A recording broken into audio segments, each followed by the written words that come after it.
Welcome back to the Fine Arts Department. Hope you're doing well today. Today's lesson covers two topics.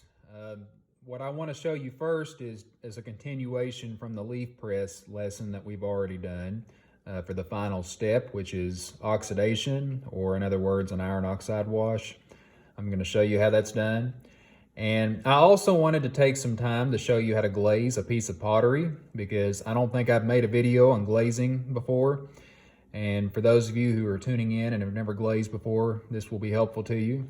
It doesn't take long to do, so I thought it would be easy to cover both topics in the same video. But I'm going to start with the leaf, and as you can see, the clay is now white, and it's also more durable.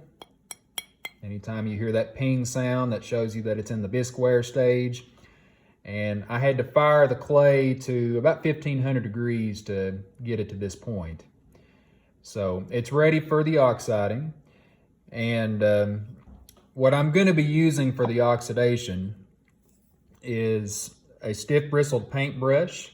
Now this is nothing fancy. I just got it at Walmart. Came in a pack of 5 or 6 for really cheap. The reason why you want to use stiff bristles is because it really gets into the nooks and crannies and the cracks and crevices and hard to reach areas of the texture of the leaf. And with that said, it helps with the texture of anything that you make. So that really comes in handy for that. The oxide comes in a plastic bag, and basically it's powdered rust that I'll mix with water for the wash. And that bag also came in a paper bag that looks like this. As you can see, it's labeled there as natural red iron oxide. There's different kinds of oxides that you can use, but in my opinion, for this project, the natural red really helps those details show up more. And I got this from a store called Kentucky Mud Works out of Lexington, so that's just something to keep in mind if you're looking for it. And for the oxide wash, I'll need water as well, and I have some in a pitcher ready to go. What I'm going to do is pour that powder or the oxide in a cup, and then I'm going to pour water in the cup, and I'm going to mix it up, and then that will be ready for my wash. Now, the next thing that I'm going to show you how to do is how to glaze. And I also get my glazes from Kentucky Mud Works. This brand is called Mako, and they make a version called Stroke and Coat. It just comes in a container like a paint container. You squirt it out, and it's ready to go in your palette. And I've got all kinds of colors, but I'm going to be working from what is called Speckled Hot Tamale, which is basically red, but it's also textured. It has speckles in it. So when the time comes, I'll show you how that works. But like I said, we're going to start with the iron oxide wash first.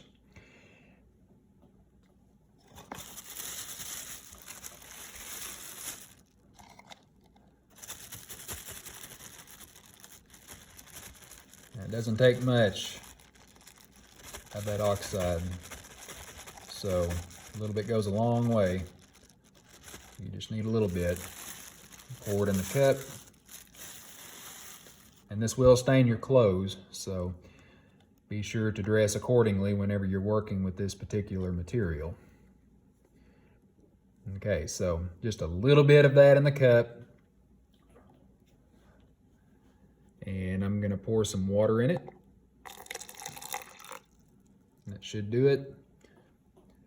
You know, if the wash is too thin, I can always add more powder, but it's always best to start with less and then add more as you need to, rather than put too much in to begin with. Okay. Now, another thing that I want to point out is that I have rinsed my bisque ware off before I start glazing it or put an oxide wash on it. The reason why you want to rinse it off is because, as you saw me demonstrate in the last video, you know, I sand greenware before I fire it. And the there's always dust left on it after the sanding process. So you just rinse that dust off, and then you're ready to go for whatever it is you're gonna do. So this is rinsed off and ready to go. I'm gonna take my stiff bristled paintbrush, mix it up. Now what I'm gonna do at this point is just stipple it on like that, so that I can get it down into those hard to reach areas.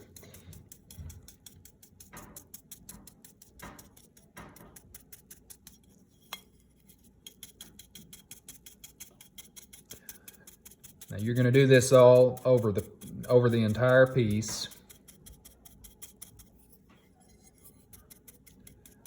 And do that on your name as well, because this will help your name show up a little better.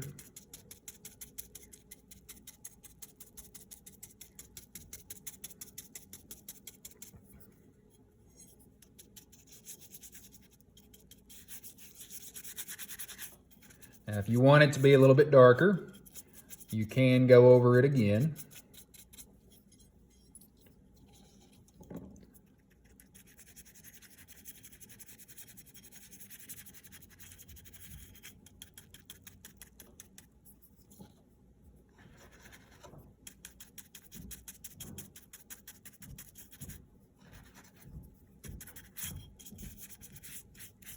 Okay, so the last thing I need to do is take a sponge and have some clean water on hand for the sponge. I'm going to dip the sponge in it and rinse it out. Now I'm just going to wipe away the surface on the leaf. Now look at all those details pop out. That's what the vein texture looks like.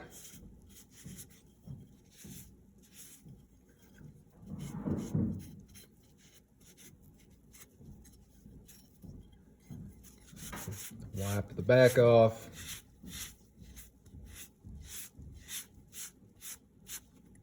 And that's it. That's it. That's all you have to do for an oxide wash. Doesn't take long at all. So take one more look at that. This is the final step of the leaf press design, and I would fire this once more, okay, because I want the clay to be stoneware, so that it can seal all this oxide in place during that firing. That firing is going to be hotter. It's going to get up over 3,000 degrees or so even hotter than the bisque firing. And that's going to seal the oxide in place. Okay, so I'm going to set that aside and show you how the glazing process works. Couple things you need to remember with glazing. The first one is you want to put 3 coats of the color that you're using over the entire piece, except one area, and I'll tell you that in just a second. But the reason why you want 3 coats is because that's going to solidify the color. It's not going to look uneven. So any less than 3, it just looks splotchy, and you don't want that. You want it to be nice and solid. The second thing that I wanted to point out that you need to remember is you don't want to put glaze on the bottom, okay? I've got a pencil here just to kind of show you where your barrier needs to be.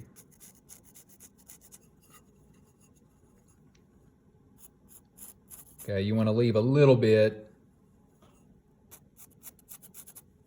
of space between the line and the very bottom. The reason why you shouldn't put it on the bottom is because I'll have to fire this again, And if there is any glaze on the bottom of the piece, then it will seal itself to the kiln brick, and then I'm not going to be able to get it off. So it'll be ruined at that point, and we don't want that. So so only bring the glaze down, you know, to a little bit above the bottom. Okay, this is about a quarter, or about a quarter of an inch, but it doesn't have to be that much. I mean, I could go a little bit lower than that. The key thing is just to not put any on the bottom. Now, when you buy these glazes, you want to shake them up because they do settle. And be sure that you have a palette ready. I'm just going to put it in a cup.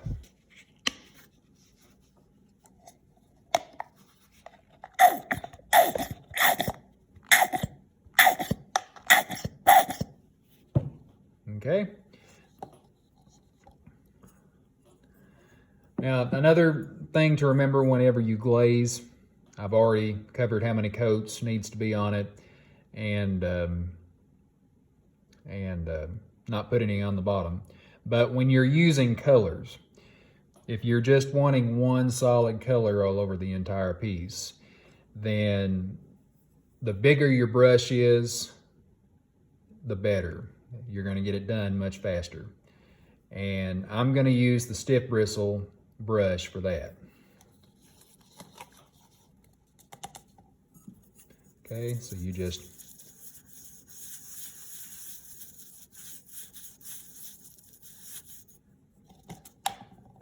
brush it on.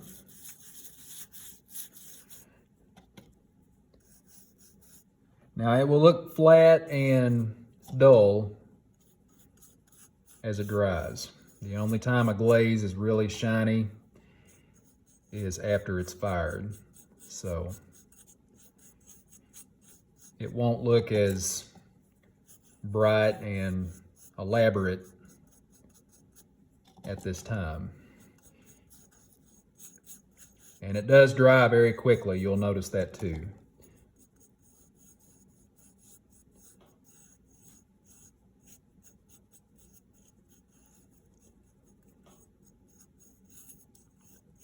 Be sure you feather your brush around until you get those coats even.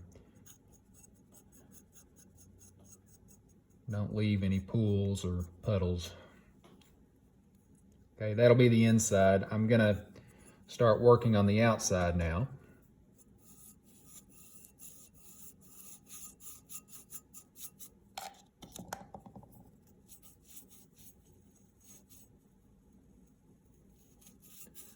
And as you're glazing that line on the bottom,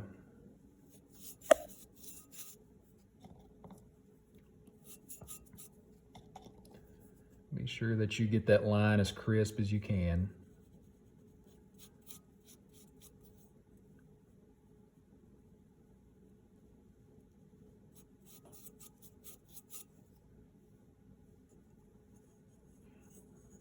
If you're holding a bowl like this and glazing it, once the glaze dries on the inside, you can start to hold it from there so that you don't get glaze all over your hands. A little bit of that's going to happen anyway, but that just kind of helps control the mess.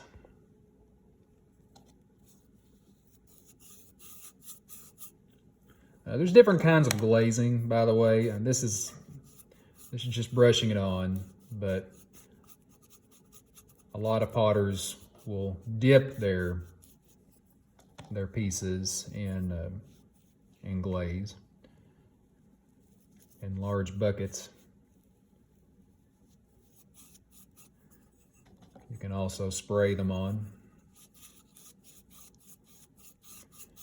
But if you brush it on, you have more control with it, especially if you want to do detail work.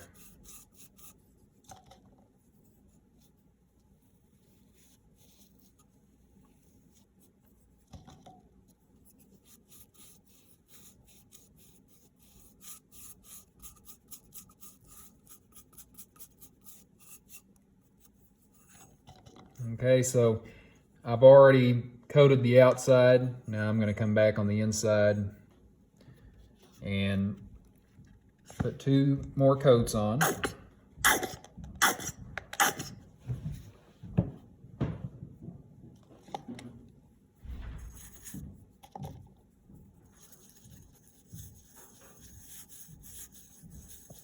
Now with each coat, you'll notice that it dries more slowly.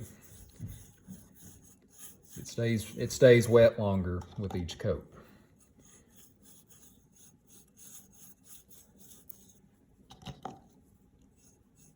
So if you're unsure, if you lose track on how many coats you have on it,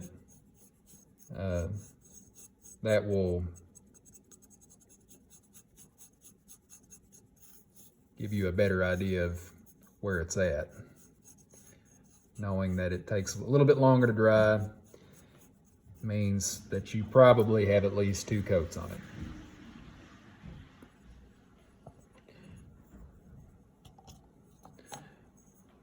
Now, if you're not sure if you have 2 or 3 coats on it, sometimes it is easy to lose track. What I always say is, when in doubt, assume that you have 2 coats and put a 3rd coat on, because even more than 3 coats is not going to hurt it. At least 3 coats makes it solid. But if you're unsure, you can think that it has 3 coats when it might only have 2.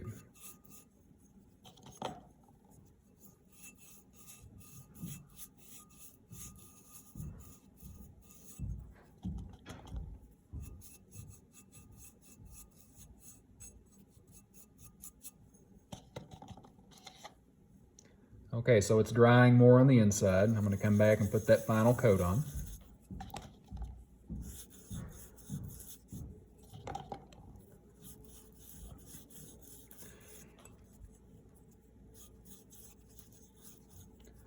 And for the sake of time, I'm going to go ahead and end this video because this is all there is to it. I still have to put a 3rd coat on the outside here.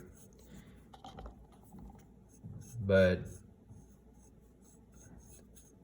at this point, you know how it's done.